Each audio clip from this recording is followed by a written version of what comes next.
Aaron Rodgers coming back to the Packers. Now, I know he put out there that the number that was reported earlier, that's not the number. I haven't agreed to the.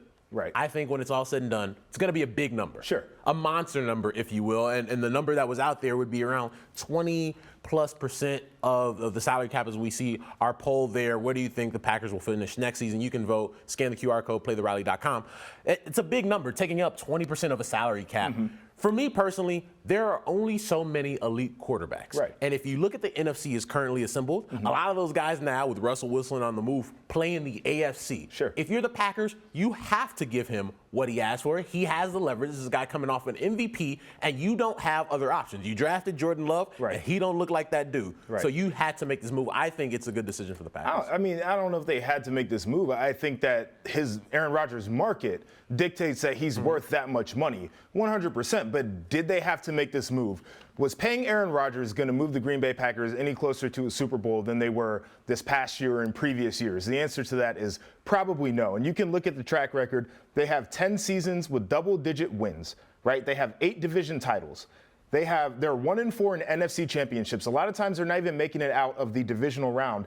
And they've got 1 Super Bowl appearance, a Super Bowl win with Aaron Rodgers. So to me, you don't pay a guy because that's what his market is worth. You pay a guy because he's supposed to take you to a championship. And it even feels like in years where they have the roster and you feel like Aaron Rodgers is playing at an MVP level, you could look at this past year. They're exiting too soon in the playoffs.